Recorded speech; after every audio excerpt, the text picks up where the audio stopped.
Hello, viewers of The Pioneer. As you know, our agenda is the Russian-Ukrainian War. The war continues along with intense clashes on the front line. The developments behind the front give important information about the motivation of the parties for the war. The war processes have presented difficulties for the states every period. Methods of combination and the challenges faced by the states are very important.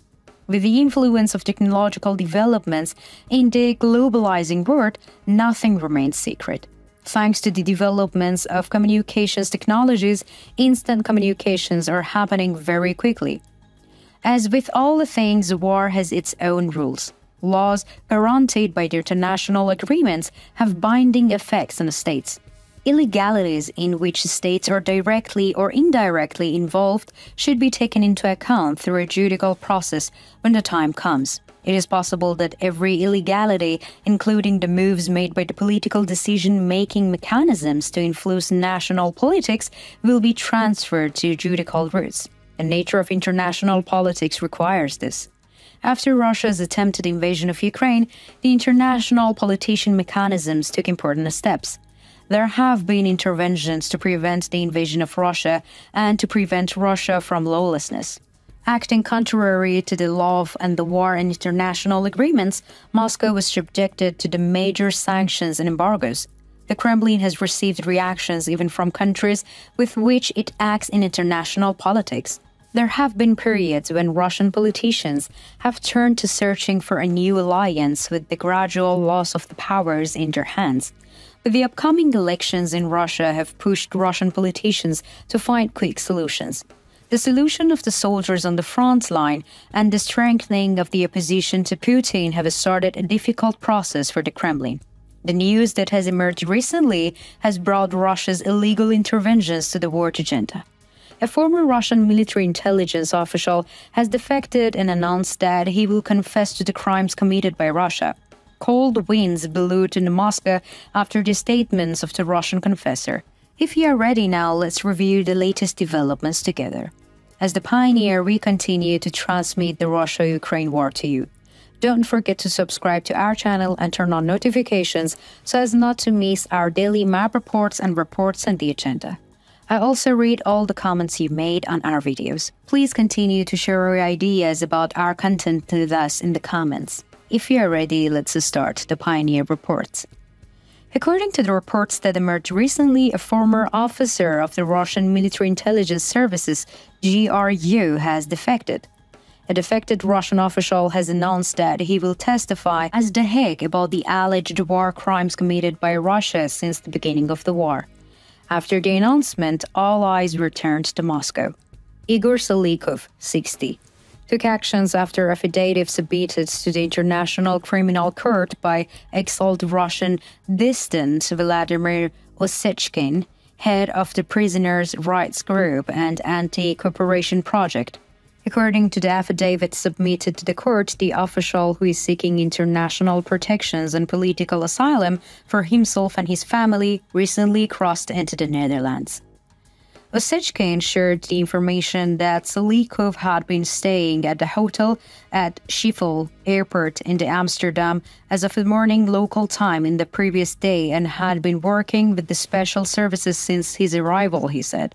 Salikov claimed that he had served in the Russian army for 25 years and worked for the now-dissolved Wagner Group and the Retard Group, mercenary units controlled by the Russian Ministry of Defense. He said that he was involved in Russia's first invasion of Ukraine in 2014, when Putin annexed Crimea, and also fought in Ukraine in 2022, after the Russian president launched a full-scale invasion of the country. It was determined that Salikov made the decision to testify a long time ago. Salikov, who was depressed due to the practices of the Russian army and the pressures of Moscow, stated that he was struggling during this process. He said that he's been providing information to Osechkin for more than a year in preparations for the testifying at The Hague. According to Salikov's statements, Dmitry Yotkin, one of the leaders of the Wagner Group, was determined to have ordered executions and reprisals against the civilians in Ukraine and Syria. In his letter to the International Criminal Court, Salikov stated that he wants to cleanse his soul and tell the international investigations and court about the corruption. military aggression, and crimes that he knows about. He also stated that he wants to reveal Russian President Vladimir Putin's illegal plans for the invasion of Ukraine in 2014 and provide detailed information about the facts known about him. Solidkov said that with the testimony he will give to the International Criminal Court and his arrival in the Netherlands, he fully understands the future risks. But he stated that he considered publishing this information and his statements in the media to be an important way to expose Vladimir Putin's criminal plans. It has been confirmed that Solidkov has submitted information about the alleged crimes to the Prosecutor of the International Criminal Court, but in line with the confidentiality of the activities, it does not seem possible to provide further information about the ongoing investigations for now.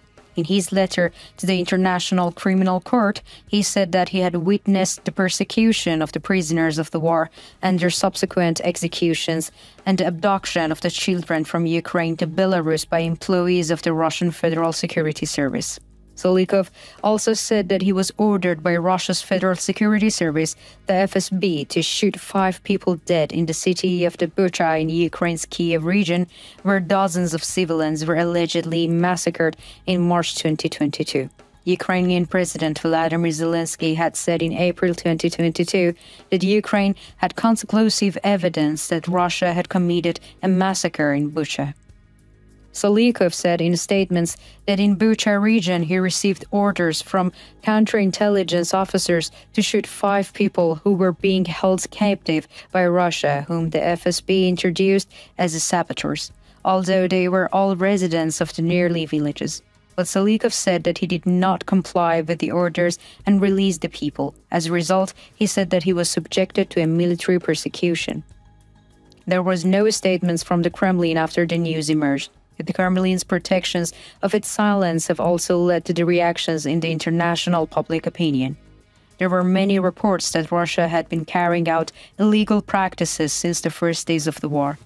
Although Moscow authorities tried to block these reports throughout propaganda, a larger number of images were being shared on social media. Previous decisions of the International Criminal Court also include an arrest warrant for the Russian Federation President Vladimir Putin. Although the Moscow administration says that it is not a party to this agreement and that it is not a binding on them, in fact, this is not the case. According to the agreement between the states that are parties are the International Criminal Court, if Putin goes to any country that is a party to the agreement, he will be arrested. For this reason, other Russian officials are going instead of Putin in foreign contacts. What do you think about the defection of the Russian military intelligence official? How do you think the statements of the Russian military intelligence officer can be interpreted? Do you think the Russian military has committed war crimes? How do you think the sanctions of the International Criminal Court will end? We care about your opinions. Please share them with us.